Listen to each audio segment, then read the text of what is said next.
should address the bill. Resuming debate, the honourable member for South Okanagan, West Kootenay.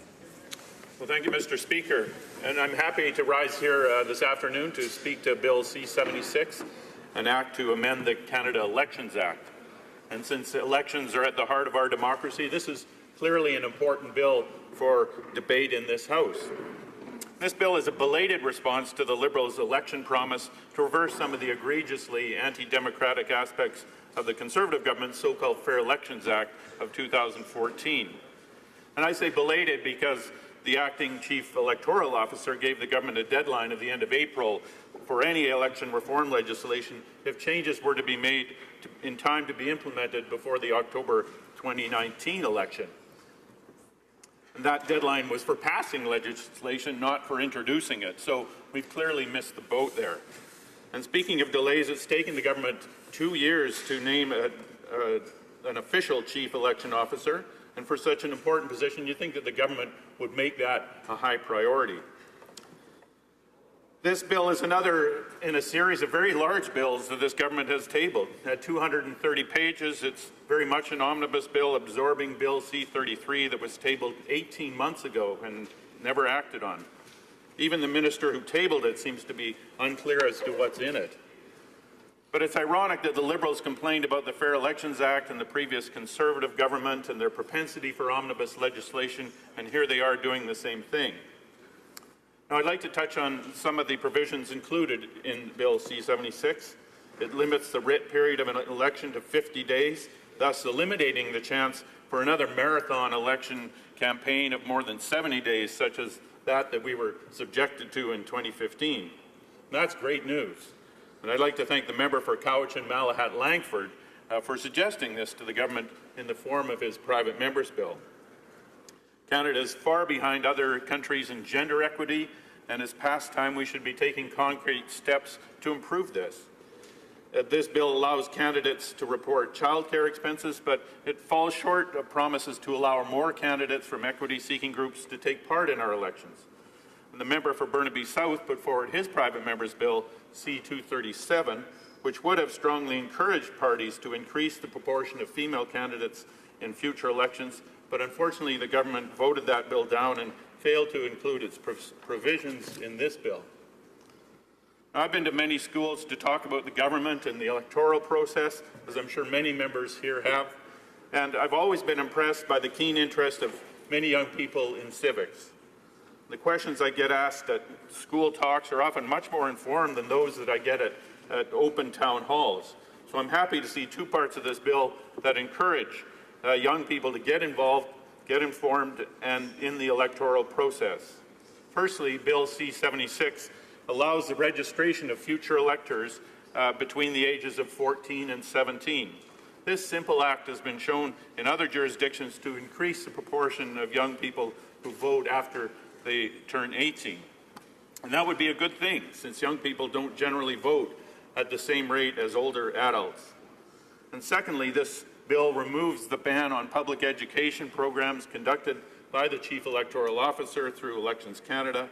And why this ban was put in place in the so-called Fair Elections Act is beyond me.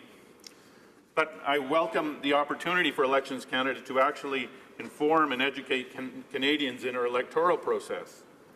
Bill C-76 also brings back the process of vouching to allow electors without proper ID to vote, as well as allowing the use of the voter ID card for the same purpose.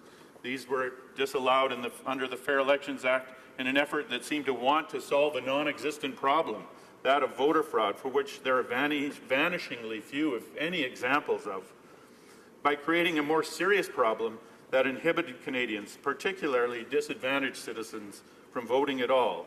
We should be encouraging all Canadians to vote, and this will be a step in the right direction at last. Also included in the bill are provisions to allow more expatriate Canadians to vote, effectively doubling that number, and I think this is a very welcome addition. While this bill institutes some rules around third-party activity during elections, it does allow spending of up to $1 million in the pre-writ period for third parties, hardly a restriction considering parties are allowed only $1.5 million. And there's no limit on how much individuals can donate to third parties involved in election campaigns. If we want to get big money out of our election campaigns, this isn't the way to do it.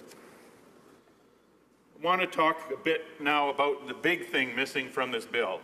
You know, the elephant in the room, or maybe it's the elephant that's not in the room. And of course, I'm talking about real electoral reform. The Liberals and the NDPs and the Greens all campaigned under a promise that 2015 would be the last federal election run under the first-past-the-post system.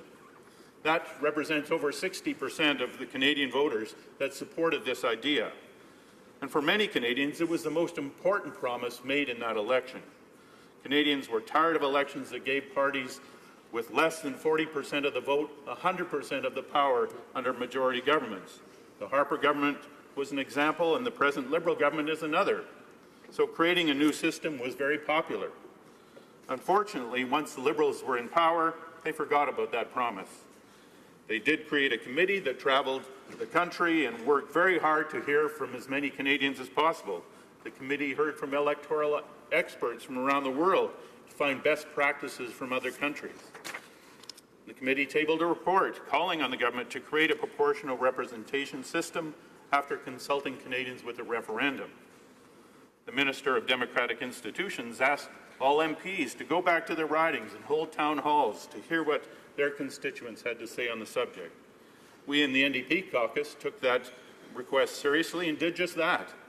We not only held town halls, but we handed out questionnaires at the meetings to tally the preferences of the attendees. I sent similar questionnaires to every household in my riding. And across the country, we found that over 80% of respondents preferred a proportional representation system. Unfortunately, the Prime Minister didn't like that answer, didn't like the committee's recommendations, and announced that he was going to break his promise on electoral reform. The Minister of Democratic Institutions even insulted the committee by saying they didn't do the hard work expected of them. Mr. Speaker, the Liberals say that they want to increase the participations of Canadians in the electoral process.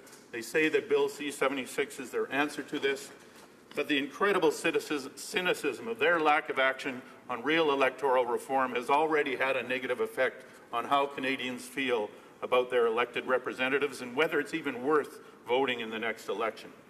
I was talking on the phone with a constituent a while ago on a separate issue, and at the end of the conversation she said how nice it was that the MP was calling her directly.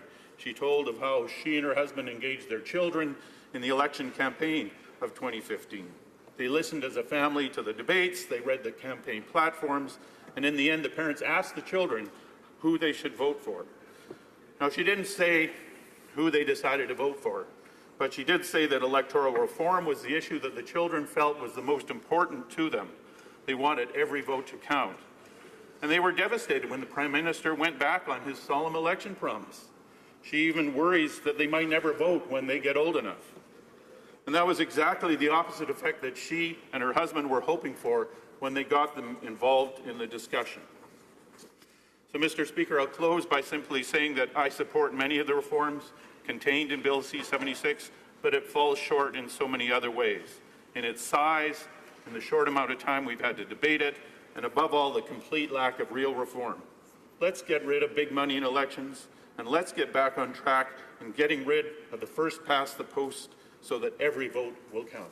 Thank you.